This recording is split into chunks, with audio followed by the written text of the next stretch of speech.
라디오 전망대 정치 한판.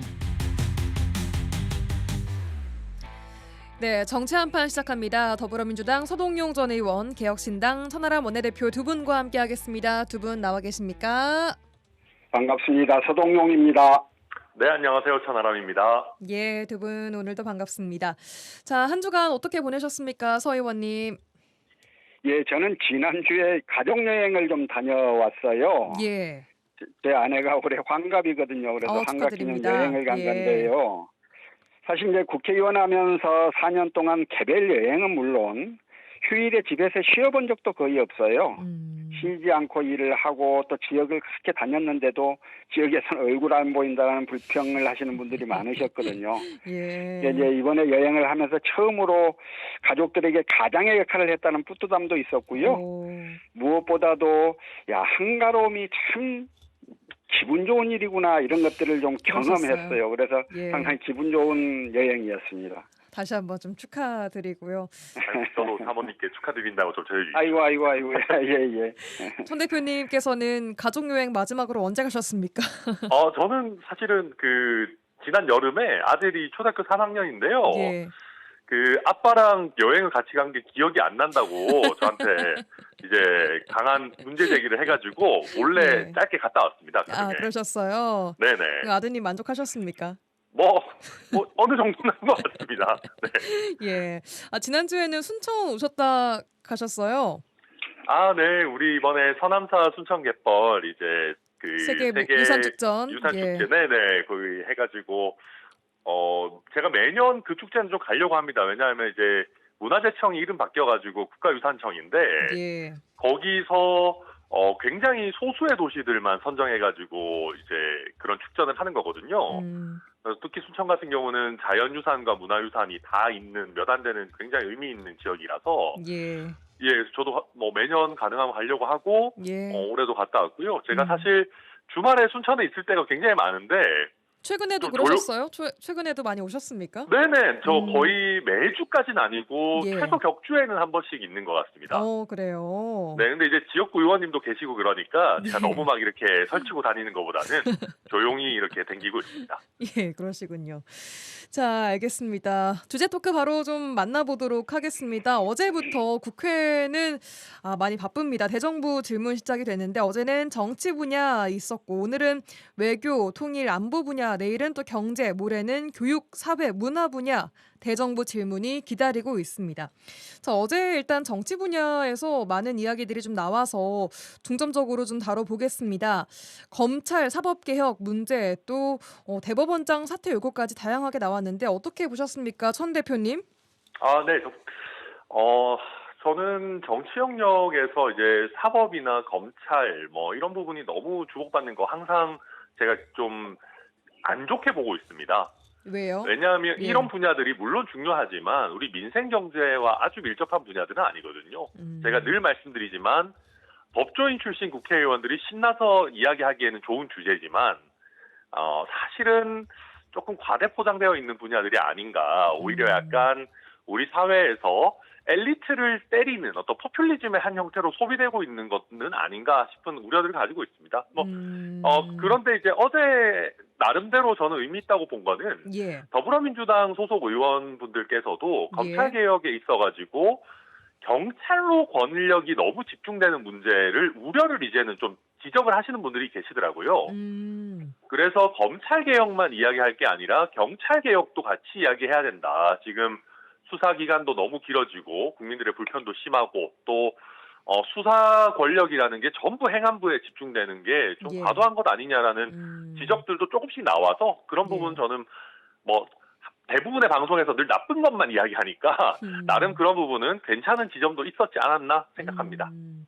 예, 알겠습니다. 서 의원님은 좀 지켜보셨습니까? 대정부 질문. 예. 이게 아무래도 가장 좀 민감하고 많이 이야기될 수밖에 없는 게 이제 그 검찰의 수사권 기소권 분리 문제였던 것 같고요. 예. 그래서 이제 그 문제에 대한 질문들이 좀 많았는데 깊이 있는 문제의식을 가지고 수사와 기소가 조직적으로 완전히 분리되면서도 국가의 범죄 수사 역량이 저하되지 않도록 할 방안을 모색해보자. 이런 내용들의 수준 높은 질문들도 있었고요. 예. 그 질문에 대한 법무부 장관이나 행안부 장관의 깊이 있는 답변들도 좀 인상적으로 좀 지켜봤습니다. 예. 반면에 이제 민주당 국회의원 중에서도 여당이 된 지금도 여전히 윤석열 이야기만 계속하는 정치 공세성 질의를 하는 거기에 치중하는 모습들도 보여서 그건 좀 보기가 좋지 않았다는 말씀 좀 드리고 예. 국민의힘 의원들의 질의는 사실 근거도 없이 일방적 프레임으로 이재명 정부를 규정하고 공격하는 모습에 다소 좀 실망스러웠습니다. 그래서 그런 느낌 가지고 쭉 봤고요. 예. 곽규택 의원, 국민의힘 곽규택 의원의 그 질의를 다 좀 지켜봤는데 예. 이제 뒷부분에서는 보안 수사권의 필요성을 강조하면서 데이터를 가지고 와서 질의를 하셨어요. 예. 그 생각에 동의하지는 않지만 그래도 내용 있는 질의다 이렇게 볼 수 있었는데 앞부분 김민석 국무총리에 대한 질의는 다분히 감정적이고 또 조롱 섞인 말투로 일관했거든요. 그래서 굉장히 좀 눈살을 찌푸리게 한 질의여서 뭐 여하튼 좀 기분이 별로 보면서도 안 좋았습니다. 전체적으로는 내용 있는 질의도 있었고 여전히 구태를 답습하는 그런 질의도 있었다. 뭐 이런 말씀을 드리고 싶어요. 예, 두 분 다 좋았던 점, 아쉬웠던 점 골고루 잘 말씀을 평을 해주신 것 같습니다. 자, 그 중에 하나가 조희대 대법원장 사퇴 요구입니다. 지난 주말부터 민주당 중심으로 강하게 나오고 있는 요구인데, 이 조희대 대법원장 사퇴 요구에 대해서는 어떻게 생각하십니까, 서 의원님? 자, 기억하시는 분들도 계시겠지만요. 조희대 대법원장이 취임식을 할 때 취임사에서 예. 불공정하게 처리한 사건 한 건이 사법부의 신뢰를 통째로 무너지게 할 수도 있다는 점을 명심해야 됩니다. 이런 말을 한 적이 있어요. 예. 사법부에 대한 국민의 신뢰라고 하는 게 얼마나 엄중한 문제인지를 잘 알고 한 말이라고 저는 생각을 했었는데요. 예. 그런데 뭐 다 아시는 대로 법원은 내란숙의 윤석열에 대한 구속 취소 결정을 했습니다. 당시에 뭐 이런 게 다 있냐고 황당해하던 국민들이 너무 많았던 기억인데요. 이 구속 취소 결정이 바로 법원의 신뢰를 통째로 무너지게 할 수 있는 그 한 건의 사건이었다고 저는 생각을 해요. 그리고 이제 대선을 코앞에 두고 부랴부랴 이루어졌던 이재명 후보에 대한 대법원의 파기환송 판결도 합리적이고 정상적인 재판 진행은 아니었어요. 그런데 지금 윤석열에 대한 구속 취소를 결정했던 그 판사가 여전히 내란 사건 전부를 맡고 있고 또 올 말께는 윤석열 구속기간 만료가 다가오고 이런데 재판은 속도감 있게 진행이 되지 않다 보니까 저러다가 구속 취소 결정 때와 똑같은 황당한 논리로 윤석열 또 풀어주는 거 아니야? 재판을 대충 해버리고 마는 거 아니야? 이런 우려가 점점 커지고 있는 거거든요. 예. 이런 사법부에 대한 불신이 조희대 대법원장에 대한 퇴진 요구까지 나아가고 있는 거라고 보여지는데요. 예. 저는 이제 그러나 일반 시민들이 그런 요구를 하는 것, 대법원장 퇴진 요구를 하는 건 뭐 그럴 수 있다고 보는데 국회의원들이 그렇게 하는 거는 너무 나간 거다. 특히나 개별 국회의원도 아니고 여당의 당대표, 여당 소속의 국회 법사위원장이 임기가 보장된 대법원장의 퇴진을 공개적으로 거론하는 건 좀 너무 나간 게 아닌가. 뭐 그런 생각. 그분들의 개인적 생각, 그 심정들을 이해 못할 바는 아니지만 예. 그래도 책임 있는 지위에 있는 분들은 그렇게까지 하시면 안 되는 거다. 좀 그런 생각을 하고 있습니다. 예. 천 원내대표께서는 어떻게 보십니까? 각자의 영역을 어느 정도 존중하는 거죠. 왜냐하면 그런 식으로 삼권 분립의 다른 영역을 굉장히 침해하게 되면은 특히 법원은 군대가 없잖아요. 군대가 없다고요? 네, 법원이 군대를 보유하고 있지 않지 않습니까? 예. 그러면 무슨 얘기냐면 법원의 판결이 우리 사회의 하나의 어떤 심판자적 역할을 가지고 우리 사회의 안정을 유지하는 기능을 하는 거는 행정부와 입법부가 사법부의 판단을 존중하고 거기에 따르기 때문입니다. 예. 근데 여기서 우리는 대법원장 사퇴해야 된다고 생각한다. 뭐 대법원에서 요즘 재판하는 거 못 믿겠으니까 우리 내란 특별재판부 만들겠다. 막 이런 식으로 쏟아내기 시작하면은 예. 우리 사회의 심판자를 우리 스스로 굉장히 무력하게 만드는 거예요. 그렇게 되면 그 어떤 판단이 나와도 국민이 반으로 또 쪼개집니다. 저는 입법부와 행정부가 그래서 사법부를 이런 식으로 굉장히 흔들고 그 권위나 독립성을 계속 깎아내리는 거는 국가 시스템을 망가뜨린다는 점에서 뭐 좀 마음에 안 드는 점 당연히 있을 수 있죠. 근데 대법원장이나 헌법재판소장이 껌껌이 이야기하지 않는 것과 마찬가지로 좀 참을 필요가 있다. 그런 생각입니다. 그렇다면은 이 대통령이 최근에 선출 권력과 임명 권력 이야기 한 부분은 어떻게 보셨습니까, 전 의원님? 이거는 근데 되게 위험한 발언이세요. 이거는 이재명 대통령도 법률가 출신이신데 이거는 다시 헌법 교과서를 좀 보실 필요가 있다고 생각하는 게 제가 정치하면서 제일 놀란 게 사람들은요 권력이라는 거는요 약간만 기울면 어느 쪽에 권력이 더 센지 기가 막히게 알고 그쪽으로 달려갑니다. 그러면 입법, 사법, 행정 중에 행정부는 대통령을 선출로 뽑으니까 힘이 조금만 더 세라고 하는 순간 삼권 분립을 깨지는 겁니다. 우리가 교과서에서 삼권 분립을 설명할 때 체크 앤 밸런스 그러니까 견제와 균형이라는 표현을 씁니다. 예. 균형이라는 거는 권력이 동등하다라고 했을 때 균형이라고 이야기할 수 있거든요. 예. 선출된 권력이 사법부보다 더 세다 그러면은 이거 되게 위험한 얘기인 거예요. 선출된 사람들은 무슨 법을 어겨도 사법부에서 뭐라고 못한다 그러면 이건 더 이상 법치주의도 아니고 삼권분립도 아니고 민주주의도 아닌 거죠. 네, 오늘 아무튼 대통령실에서 계속 주워 담고 있더라고요. 뭐 그런 취지가 아니고 하면서 주워 담고 있던데 예.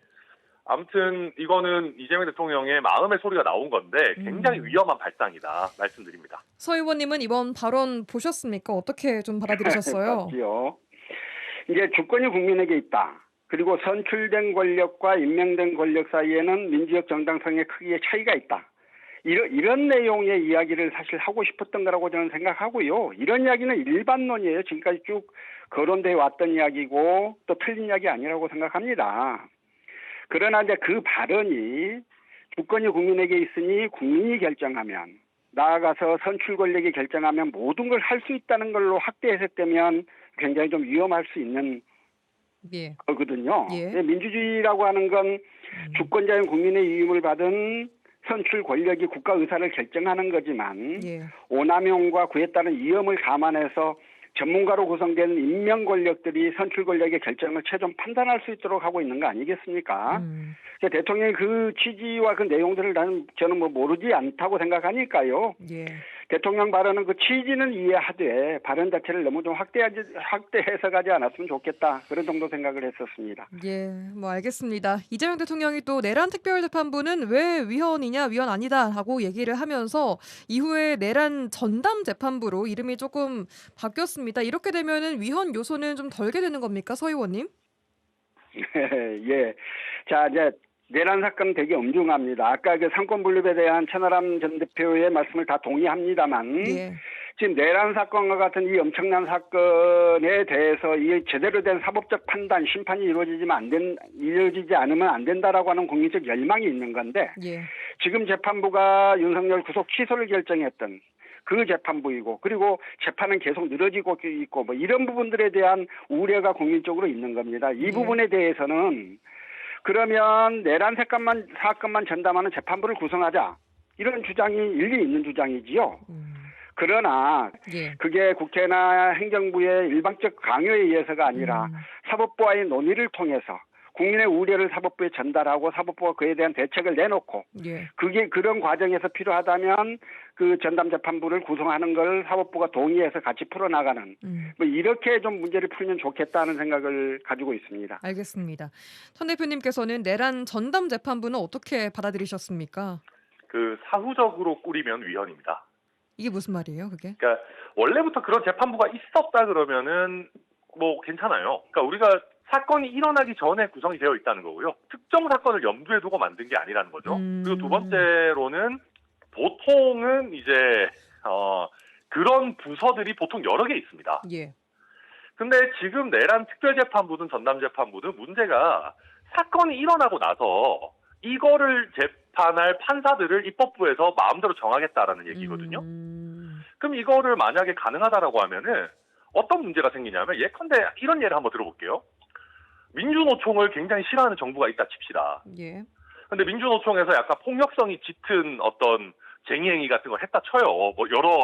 뭐 굉장히 힘든 상황이고 뭐 있지만 어쨌든 윤석열 정부 같이 민주노총이랑 사이가 안 좋은 정부일 때 그러면 우리는 노조의 폭력사건 전담재판부를 새로 만들어서 굉장히 노동조합에 대해서 엄격한 태도를 가지고 있는 판사들만 임명해서 재판하도록 할 거야. 이거 받아들일 수 있겠습니까? 이거는 기존에 존재하고 있던 노동전단 재판부에다가 사건을 주겠다는 거랑 이미 사건이 발생하고 나서 이 사건을 다룰 재판부를 새로 만들어서 거기다 사건 넘기겠다는 거는 완전 다른 문제예요. 그럼 이거 위헌이거든요. 그렇잖아. 이거 완전 예. 사건이 일어나고 나서 거기에 짜맞춰서 재판부를 만들겠다는 건데 이거를 하려면 어떻게 해야 되냐면 정말 필요하다. 이거 사후적으로 재판부가 꼭 만들어져야 된다라고 하면 헌법에 넣어야 돼요. 안 하면 위헌이니까. 예. 그래서 우리가 지금까지 반민특위 때나 아니면 3.15 부정선거 이후에 특별재판부 만들었을 때나 전부 헌법에 넣었습니다. 이거는 이런 식으로 사후적으로 재판부를 구성하는 약간 예외를 만들더라도 국민적 동의가 있고 헌법 개정의 절차까지 거쳐가지고 이거는 다뤄야 된다. 우리 60년 전의 선배들도 그렇게 했던 겁니다. 지금보다 법치주의, 민주주의 수준 낮을 때도요. 예. 근데 지금 우리가 후배들이 와가지고 그런 60년 전의 전통까지 깨부수면서 입법으로 마음대로 재판부 만들겠다? 아, 이거는 진짜 하면 안 되는 겁니다. 법원 내로 전담부서를 넣는다고 하더라도 여전히 위헌 요소가 다분하다라고 보시는 거군요. 네, 사후적으로 짜맞추면 안 됩니다. 알겠습니다. 내란 특별재판부 저는 그 의견에 동의하지 않습니다만. 예, 짧게 들어볼까요, 예, 예. 서 의원님? 아니요, 그러니까 예. 그 법원 내에서 사무분장의 변경을 가하는 거예요. 진행하고 있는 사건에 대해서 특별한 필요가 있으니까 그런 정도로 문제를 바라볼 수 있는 지점입니다. 이거를 물론 행정부와 국회가 사법부를 강요하는 수단으로 가서는 안 되는 건데요. 예. 사법부와의 협의를 통한다면 사무분장의 재배분이라는 측면에서 꼭 위헌이다 이렇게 보기는 어려운 지점들은 있습니다. 예, 그래서 그거는 좀 논의가 더 필요한 부분 같고요. 알겠습니다. 예, 법조계 출신 정치인 두 분의 좀 엇갈리 있는 생각 좀 일단 들어봤습니다. 시간이 많이 흘러서 다음 주 때 좀 만나봐야 될 것 같은데 이재명 정부 100일 지난주 있었습니다. 두 분께서는 어떻게 지켜보셨는지 여쭙고 싶은데 먼저 천 원내대표께서는 다른 인터뷰에서 낙제점 과락 주셨더라고요. 이 이유는 어떻게 좀 봐야 할까요?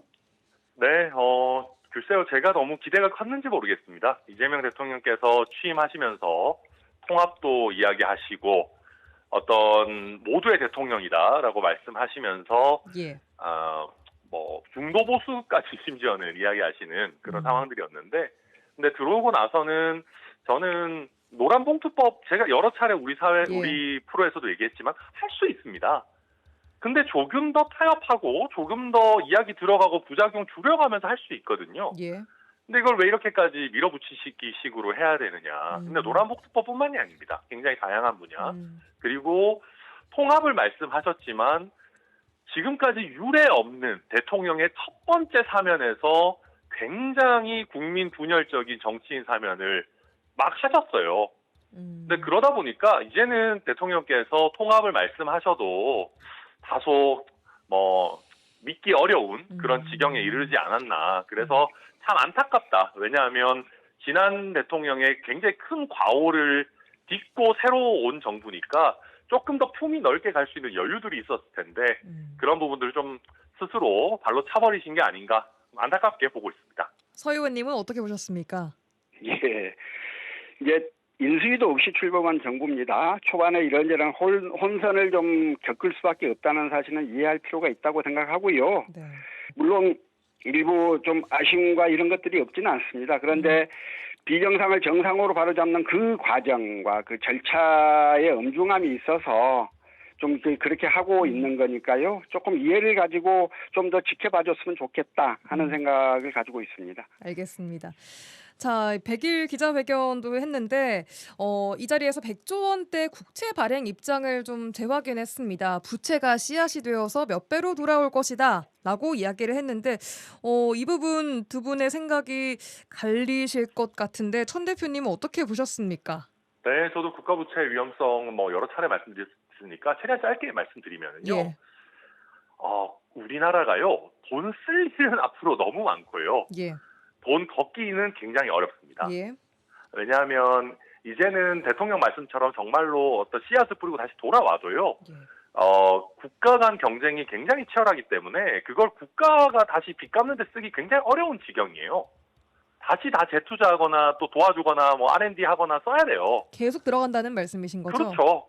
근데 문제는 이거를 지속 가능하지 않게 한 정부에서 너무 많은 부채를 늘려놔 버리면은 다음 정부에서 그때그때 대처할 수 있는 능력이 계속 떨어집니다. 그렇다고 해서 그럼 미래 세대 몫을 계속 갖다 쓰기만 하면은요, 복지 지출 계속 늘어나는데 프랑스처럼 됩니다. 쉽게 얘기하면. 그냥 프랑스처럼 국가 부채 엄청나게 늘어나고 더 이상 어떻게 할 수 없는 지경에 이르러서 내각에서 이거 우리 부채 안 줄이면 뭐 도저히 못하겠다. 근데도 복지에 이미 익숙해진 국민들은 그걸 놓을 수 없는 거예요. 그러고 국가 신용등급 계속 강등되고 세금 계속 지금 프랑스의 중산층 세금이 막 50%를 돌파하고 이러고 있거든요. 그러면은 당연히 부자들이나 아니면 똑똑한 사람들 또 다 미국 갑니다. 지금 프랑스에 있는 사람들 중에 똑똑한 사람들 전부 실리콘밸리 뉴욕으로 도망가고 있어요. 그러니까 이게 지속 가능하지 않다는 거죠. 그러니까 지금 저출산 고령화 이렇게 심각한 상황 속에서 이재명 정부에서 한 해에 막 200조씩 국가 부채를 늘리겠다? 아니 저도 제가 대통령이면 그러고 싶어요. 돈 쓰면 좋죠. 근데 다음 대통령 생각 안 합니까? 다음 세대는 생각 안 해요? 저는 그런 면에서 굉장히 위험한 지금 행동들을 하고 있다 그렇게 봅니다.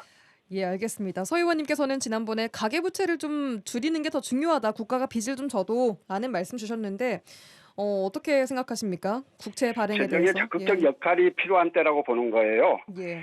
지난 2020년 5월 달에 이제 코로나 시기에 1차 긴급재난지원금이 한 14조 원 정도가 풀렸습니다. 예. 그때 전통시장의 매출이 20% 정도 늘어났고 카드사 가맹점 매출도 27% 정도 증가했습니다. 예. 민간 소비가 눈에 띄게 증가했거든요. 그래서 저는 지금 가계부채, 국가부채를, 정부부채를 줄여야 한다라고 하는 주장, 그걸 잘 관리해야 한다는 주장은 뭐 전적으로 옳은 거지만 예. 그 분자인 정부부채 액수를 가지고 논할 게 아니라 어떻게 하면 우리가 분모인 GDP를 늘릴 건가, 그리고 양극화를 줄여서 이 GDP, 늘려진 GDP가 국민의 삶을 다 행복하게 하는 이런 방향으로 갈 건가에 대한 고민들을 더 해야 되는 거다. 저는 그런 측면에서 정부의 적극적인 재정정책이라고 하는 건 꼭 필요하고 지금은 그게 필요한 때다. 이렇게 생각을 하는 겁니다. 예. 알겠습니다. 이쯤 듣도록 하죠. 마지막으로 미국 한미 관세 협상 이야기 잠깐 해보겠습니다. 지금 대통령실에서는 뭐 장기화라 보기는 좀 어렵다라고 했지만 어쨌든 100일 넘게 관세 협상 이어지고 있는 상황인데 어떻게 돼가고 있고 또 앞으로 필요한 건 뭐라고 보십니까, 전 대표님? 국민들한테 거짓말하면 안 됩니다. 지난번에 트럼프 대통령과 정상회담을 하고 나서 예. 합의문이 필요 없을 정도로 잘 된 회담이라는 예. 입장을 대통령실에 내놨습니다. 저는 예. 그때도 코웃음을 쳤거든요. 정말 잘 됐으면 합의문을 발표하면 되는 것이지. 예. 근데 그런 식으로 오히려 지금 약간 쇼 같은 얘기, 또 사실과 다른 이야기를 하면서 지금 우리 자동차 산업의 경쟁력은 날이 갈수록 떨어지고 있습니다. 지금 일본은 이미 15% 적용을 마쳤고 우리나라만 지금 계속해서 25%를 내고 있는 상황이에요. 예. 근데 이 문제가 뭐냐면 기본적으로 정직하지 않은 것과 더불어서 안일한 거예요. 제가 국회 기재위를 하고 있는데 기재위에서 제가 구윤철 경제부총리한테 물어봤습니다. 3,500억 불 이거 천문학적인 액수인데 도대체 그럼 이 구성비가 뭐냐? 얼마를 현금으로 내야 되고 얼마가 대출이고 얼마가 보증이냐? 예. 근데 그때 대부분 대출과 보증으로 커버할 수 있다는 취지로 이야기했어요. 예. 그러니까 현금을 다 3,500억 불 넣어야 되는 게 아니다. 예. 일정 부분이고 대출이고 보증이다. 근데 그게 사실이 아니었거든요. 최소한 미국 측의 이해는 그게 아니었던 거죠. 그러니까 그때도 사실은 기재부의 태도 자체가 되게 안일했습니다. 이거 뭐 3,500억 불이라고 하는데 그거 뭐 그렇게까지 빡센 거 아닙니다. 뭐 투자 원래 할 만한 거에 저희가 대출해주고 보증해주면 됩니다. 거의 그런 식이었는데 예.